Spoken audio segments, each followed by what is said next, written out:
All right, welcome to Flow Feldenkrais. My name is Gabrielle Pullen, and this is a process whereby you learn to recognize the components of being in flow so that you can more deliberately create it in your life through this awareness through movement, which is a way of learning to recognize and refine what you sense and improve your proprioception.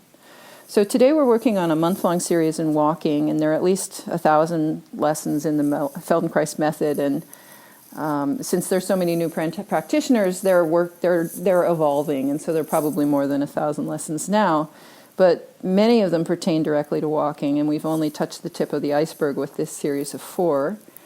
But I wanted to bring it all together today, and just say that Feldenkrais studied human locomotion from the point of view of an engineer and someone who was studying robotics, and in the 50s when he was doing this, they didn't know how to create a robot that could walk, and now they do, but they still walk in this very awkward lumbering gait that sort of like, I mean, it bends, but it tips. But the difference is that we move in 3 dimensions, and so that's the thing I want to convey today, that's hard for people perhaps to grok. So his way of looking at the body is that it's a form of somatic education. So it's a system, and you know what's happening with robotics is they're trying to create individual joints that work together, and so they're working from the point of like individual parts and pieces, not from a whole system. But I think I have a different perspective on walking than a lot of practitioners and a lot of people in science as well, because I've been studying how horses move since about 1985 when I was a working student for a USDF gold medalist, Gail Hoff-Carmona, who is a dressage rider.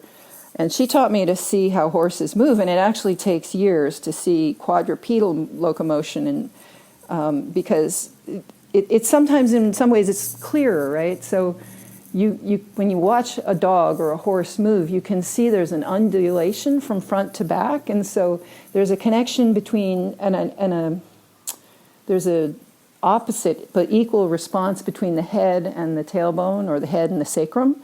And then there's also, if you're riding a horse, you can really clearly see that the head swings like a pendulum towards the leg that is leading, towards the in locomotion they talk about, you know, let's say you're standing, that's a stance phase, and then the leg that's leading is the leg that's about to be set down. And so then there's this issue of breakover, which is the foot that you're leaving behind.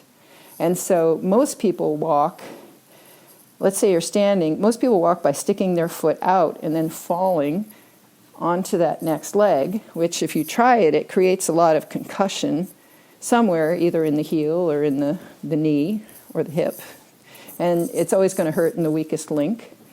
But Feldenkrais had this idea that if you allow your body to fall forward as you step, leaving the foot behind you on the ground as long as possible, then you can walk in a way that is much more like a sort of a qigong meditation, where you can step like a ninja and catch. You're not falling forward. You're putting something out as you go forward, if that makes sense.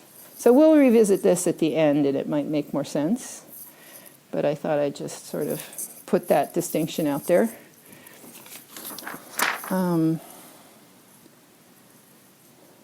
Because scientists, a lot of times, they talk about human locomotion in terms of like the legs are a pendulum, but that's still extremely mechanical, right? That's like watching Nazi German soldiers marching, right? If you think of the hip as the top of a pendulum and the legs swing forward, that's not how people walk. So whereas if you think of the women in Africa who carry those heavy water baskets, or I don't know if they're, can't be baskets, they're probably out of clay, but they have hips and they swing side to side and they undulate and they have this incredible motion that somehow that movement, it's it's that same idea that we've talked about in other contexts of counterbalancing. So if I'm a skater and I come on one leg, the front of me comes forward, the back back leg goes backwards to help create that balance. And so it's a smaller counterbalance, but it's still a counterbalance, if that makes any sense. All right, so let's just figure out some bony landmarks so you can make it easier to track. So if you take your hand and you put the palm of your hand on the back of your pelvis so that the top of your hand is by the top of your pelvis and your fingers are pointing down towards your tailbone, that's approximately the length and the size of your sacrum.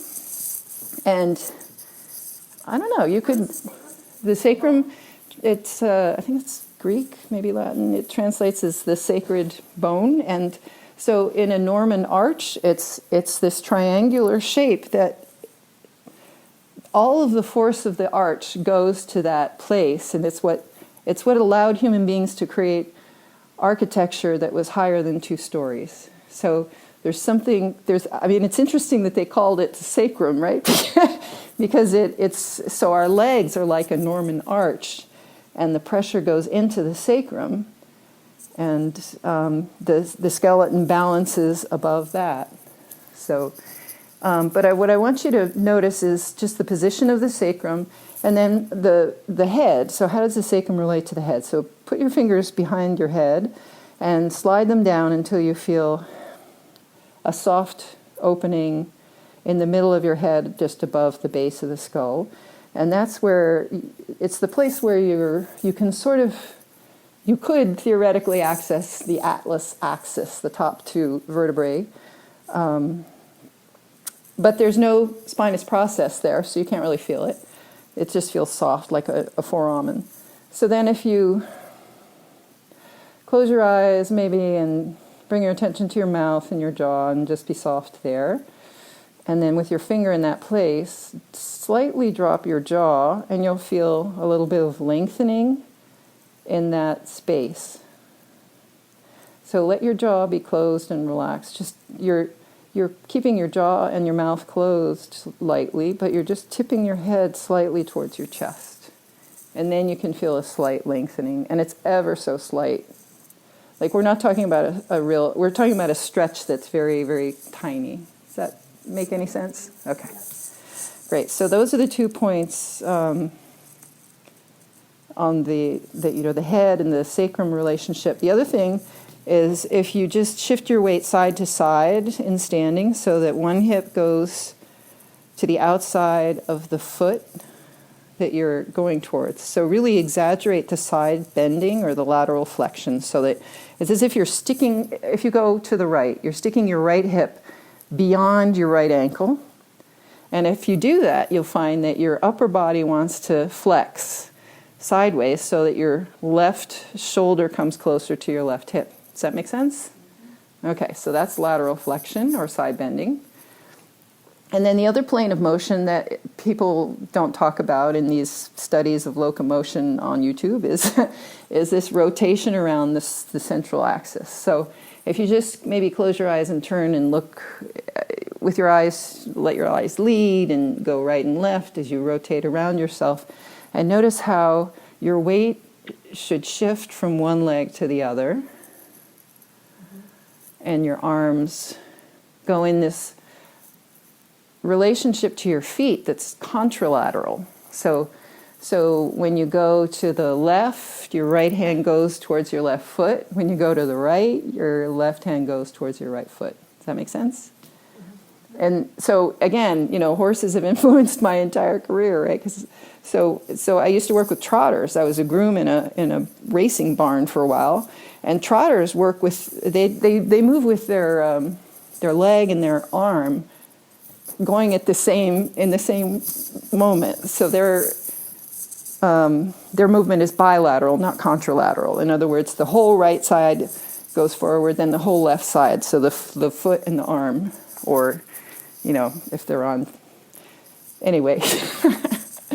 If horses have arms. If horses had arms. So their front legs correspond to our arms, their hind legs correspond to our legs. And so I've spent my whole life as a practitioner trying to translate things from the horizontal plane to the vertical plane, or when I was doing workshops about horses, it would be from the horizontal plane to the vertical plane, or when I did workshops in continuing education about people, I would then go and try to figure out how it works, how it applies to horses. So I'd be translating it from the vertical plane to the horizontal plane. And all of that made sense to me, because I think in terms of translation anyway, because I spent a lot of time studying French and German just so I could communicate as I lived over there. All right, so we've got those 3 planes of motion. We've got this rotation around the central axis, the side bending, and then this piece of the relationship between the sacrum and the head. If there's no relationship there, then walking starts to look like the kind of walking that you see when somebody is just losing their flexibility. So it's interesting how you can sort of watch somebody walk across the street and have some sense of their general age. Even the untrained eye can see that. So go ahead and lie down. Find a mat. And just let your body settle into the floor. So I'm just going to talk a little bit for a moment while you let yourself settle into the floor. It seems like 80% of the people that I'm seeing lately who have real problems and pain, they have a certain fixation in the area of the pelvis, so the pelvis is not moving. And in horses, we say that the pelvis is the engine. And Feldenkrais, in his book, The Potent Self, speaks about the pelvis as being, if it's locked, then we lose our agency as human beings on some level. So again, there's this somatic element where the physical is a reflection of the emotional. So if you scan your body, and just notice if there's any space underneath your low back or not, and don't worry about it being right or wrong, it's just an observation. You're taking stock. And notice where you feel pressure underneath your pelvis. Maybe your sacrum's clear, maybe it's not. And if there's a lot of space under your low back, that would indicate that maybe, just notice in the next week, if you have a tendency to contract or to brace somehow in your back, in the area of below the 12th rib and above the pelvis. And notice what part of the back of your head is contacting the floor. Is the pressure closer to the base of your skull or closer to the top of your skull?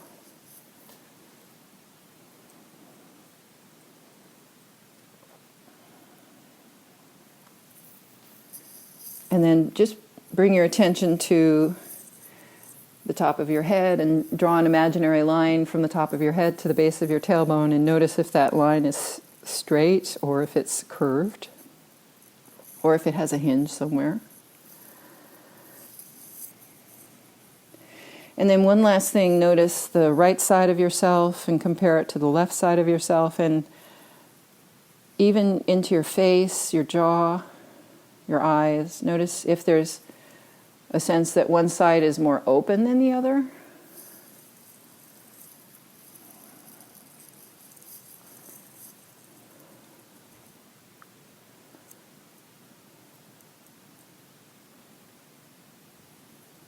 The reason that Feldenkrais is about learning and not about exercise is because we're talking about making small differentiations.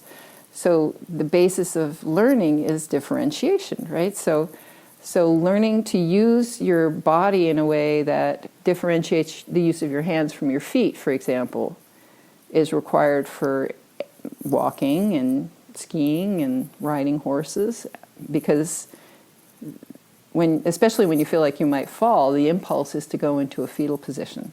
I'm finding so many people have this, they have their pelvis unconsciously, they've got this sensory amnesia because of tension in the pelvis in such a way that they don't they don't go into flexion and extension when they walk. So this whole series of movements was pieced together with the intention of helping you feel what it feels like when your pelvis is actually moving. So let's just leave it at that.